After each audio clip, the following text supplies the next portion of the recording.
Hello everyone, welcome to star education YouTube channel.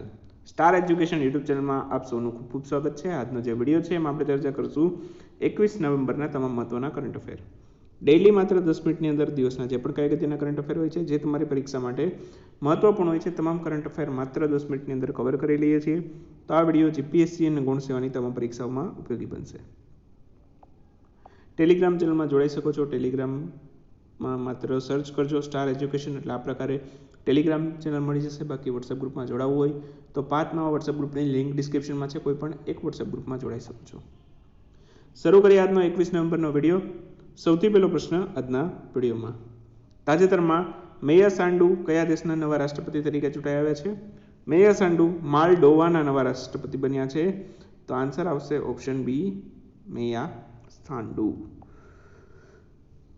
તો માલડોવાના નવા રાષ્ટ્રપતિ તરીકે મેયા સાંડુ ચૂંટાઈ આવ્યા છે. સૌપ્રથમ મહિલા રાષ્ટ્રપતિ બન્યા છે માલડોવાના. તમે ઇમેજમાં જોઈ શકો છો એમને.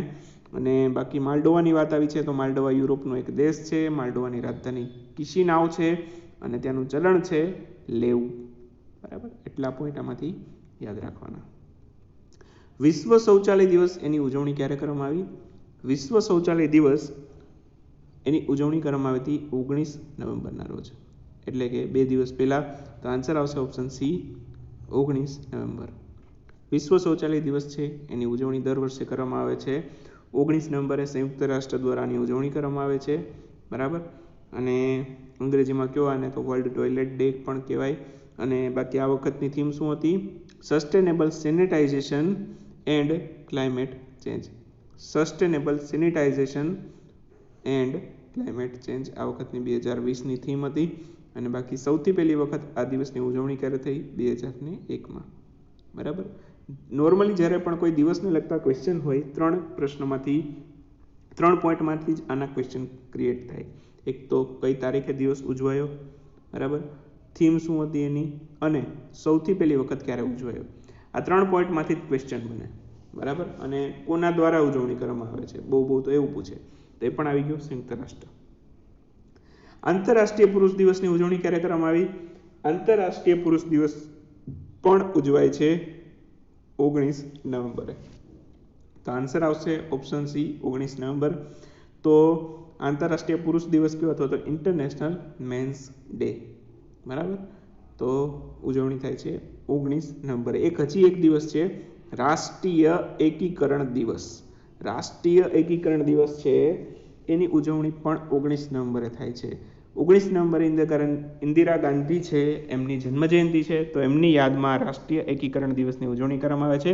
તો એ પોઈન્ટ પણ યાદ રાખજો. એકચ્યુઅલમાં એ પોઈન્ટ આવતીકાલના વિડીયોમાં લેવાનો હતો, પરંતુ મેં કીધું અત્યારે જ કહી દઉં. તો 19 નવેમ્બરે 3 અગત્યના દિવસો છે. એક તો વિશ્વ શૌચાલય દિવસ, આંતરરાષ્ટ્રીય પુરુષ દિવસ અને રાષ્ટ્રીય એકીકરણ દિવસ.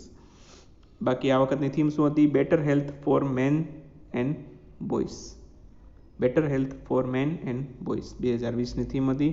અને સૌપ્રથમ વખત આ દિવસ ઉજવાયો 1992માં. બાકી મહિલા દિવસની વાત કરું, આંતરરાષ્ટ્રીય મહિલા દિવસ ઉજવાય 8 માર્ચે. આંતરરાષ્ટ્રીય બાલિકા દિવસ ઉજવાય 11 ઓક્ટોબરે. બરાબર, આંતરરાષ્ટ્રીય બાલિકા દિવસ 11 ઓક્ટોબરે, આંતરરાષ્ટ્રીય મહિલા દિવસ 8 માર્ચે. બાકી ચિલ્ડ્રન્સ ડે બરાબર ક્યારે હોય? 14 નવેમ્બરે. બરાબર, તો એટલા પોઈન્ટ યાદ રાખવાના. નેશનલ ચિલ્ડ્રન ડે, બરાબર, 14 નવેમ્બર જવાહરલાલ નહેરુની જન્મજયંતિ પણ હોય છે, તે પણ યાદ રાખજો. તાજેતરમાં 33માં સ્ટોપ ટીબી પાર્ટનરશિપ બોર્ડમાં ભારતનું પ્રતિનિધિત્વ કોણે કર્યું? તો 33મો સ્ટોપ ટીબી પાર્ટનરશિપ બોર્ડ, એમાં ભારતનું પ્રતિનિધિત્વ કરેલું ડૉક્ટર હર્ષવર્ધને. આન્સર આવશે ઓપ્શન બી, હર્ષવર્ધન. તો ડૉક્ટર હર્ષવર્ધન છે, એમણે 33માં સ્ટોપ ટીબી પાર્ટનરશિપ બોર્ડમાં ભારતનું પ્રતિનિધિત્વ કરેલું છે. અને ટીબીને નાબૂદ કરવા માટે ભારતમાં એક ટીબી હારેગા દેશ જીતેગા કેમ્પેન પણ શરૂ કરવામાં આવેલું છે. અને ટીબીને નાબૂદ કરવા માટે ભારત સરકારે જે લક્ષ્યાંક રાખ્યો કયા વર્ષમાં રાખેલો છે? 2025 સુધીનો. કયો? 2025 સુધીનો. અને વૈશ્વિક સ્તરે જે સસ્ટેનેબલ ડેવલપમેન્ટ ગોલ મુજબ ટીબીને નાબૂદ કરવાનો જે લક્ષ્યાંક છે એ ક્યારનો છે? 2030 સુધીનો. વૈશ્વિક લેવલે 2030નો છે.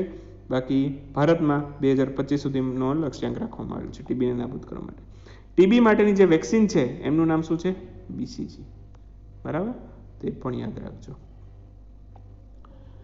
તાજેતરમાં ચલો એક પ્રશ્ન તમારા માટે, વર્લ્ડ ટીબી ડે, બરાબર, વર્લ્ડ ટીબી ડેની ઉજવણી ક્યારે થાય છે? અને જે બીસીજીની રસી હમણાં મેં કીધું ને ટીબી માટેની જે વેક્સિન છે એનું નામ છે બીસીજી. તો આ બીસીજીનું ફૂલ ફોર્મ શું થાય છે? આ બંને મેં પ્રશ્નનો આન્સર જ્યારે વર્લ્ડ ટીબી ડે હતો ને ત્યારે બધું કીધેલું હતું.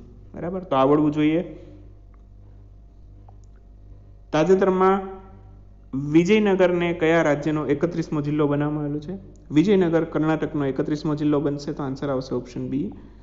કર્ણાટકનો 31મો જિલ્લો બનશે વિજયનગર. અને બાકી કર્ણાટકના મુખ્યમંત્રી છે BS યેદિયુરપ્પા, રાજ્યપાલ છે વજુભાઈ વાળા, ગઈકાલે પણ આપણે ચર્ચા કરેલી હતી. અને બાકી ગુજરાતની અંદર જિલ્લાઓની સંખ્યા, જિલ્લાની વાત આવી છે તો ગુજરાતની અંદર જિલ્લાની સંખ્યા ખબર હોવી જોઈએ 33. ઓકે, અને સ્થાપના સમયે એટલે કે ગુજરાતની સ્થાપના ક્યારે થઈ? 1 મે 1960 રોજ. તો સ્થાપના સમયે ગુજરાતમાં જિલ્લાઓની સંખ્યા કેટલી હતી? ઘણી વખત આવો પણ પ્રશ્ન પૂછાય છે. સ્થાપના સમયે હતા 17 જિલ્લા. બરાબર. હવે વાત કરીએ ક્વિક ન્યૂઝની. ક્વિક ન્યૂઝની અંદર સૌથી પહેલો પ્રશ્ન આજના વિડીયોમાં, તાજેતરમાં કયા ક્રિકેટરે ક્રિકેટના તમામ ફોર્મેટમાંથી પોતાની નિવૃત્તિ નવેમ્બર 2020માં જાહેર કરી?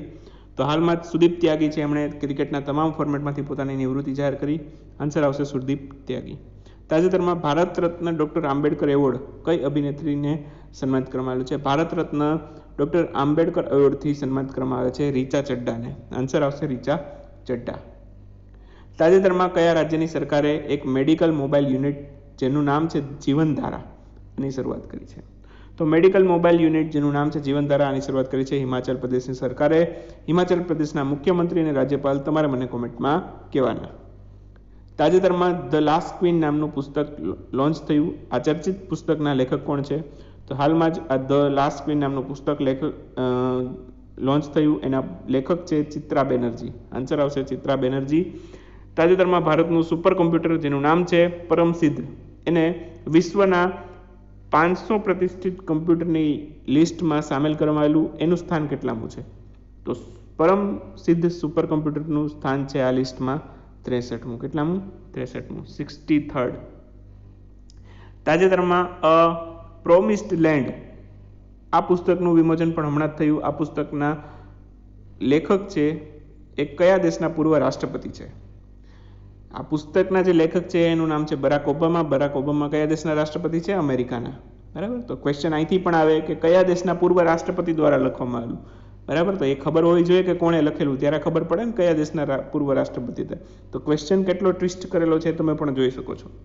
તાજેતરમાં બેંગ્લોર ટેક સમિટ 2020નું ઉદ્ઘાટન કોના દ્વારા કરવામાં આવેલું? બેંગ્લોર ટેક સમિટનું ઉદ્ઘાટન કરેલું આપણા ભારતના વડાપ્રધાન નરેન્દ્રભાઈ મોદી. આન્સર આવશે નરેન્દ્રભાઈ મોદી. વિડીયો કોન્ફરન્સના માધ્યમથી. અત્યારે મોસ્ટલી જેટલા પણ ઉદ્ઘાટન થતા હોય છે મોસ્ટલી બધા વિડીયો કોન્ફરન્સના માધ્યમથી જ હોય છે. કોઈક જ એવા હોય છે કે જે રૂબરૂ મુલાકાતે હોય છે. તાજેતરમાં કયા રાજ્યમાં બાલ અધિકાર સપ્તાહની ઉજવણી કરવામાં આવી?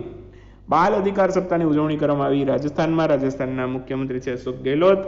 ત્યાંના રાજ્યપાલ છે કલરાજ મિશ્રા. તાજેતરમાં કયા રાજ્યની સરકારે દાઈ દીદી મોબાઈલ ક્લિનિકની શરૂઆત કરી છે? દાઈ દીદી મોબાઈલ ક્લિનિકની શરૂઆત કરી છે છત્તીસગઢની સરકારે. છત્તીસગઢના મુખ્યમંત્રી કોણ છે? હેમંત સોરેન છે મારા ખ્યાલથી, કન્ફર્મ કરી લેજો. અને ત્યાંના રાજ્યપાલ છે છત્તીસગઢના અનુસુઈયા ઉઇકે. એકવાર કન્ફર્મ કરી લેજો, કંઈ પણ મિસ્ટેક હોય તો કોમેન્ટમાં કોમેન્ટ કરી દેજો. બરાબર. તાજેતરમાં ફીફા દ્વારા આયોજિત અંડર-17 વિશ્વકપને સ્થગિત કરવામાં આવ્યો. તેનું આયોજન કયા દેશમાં થવાનું હતું? તો ફીફાનું જે અંડર-17 વિશ્વકપ હતો એનું આયોજન થવાનું હતું ભારતમાં, જે હવે સ્થગિત કરવામાં આવેલો છે. તો પ્રશ્ન એવો પૂછેલો છે કે કયા દેશમાં આનું આયોજન થવાનું હતું? આયોજન થવાનું હતું ભારતમાં. તો આ તો આજનો વિડીયો મજા આવે તો લાઈક કરો, શેર કરો, આપણા મિત્રો સાથે નવા હોય તો સબસ્ક્રાઇબ કરો, બેલ સિમ્બોલ દબાવો જેથી આવનાર વિડીયો નોટિફિકેશન મળતી રહે. મળીએ નેક્સ્ટ વિડીયોમાં નવા કરંટ અફેર સાથે. ત્યાં સુધી રજા લઈએ.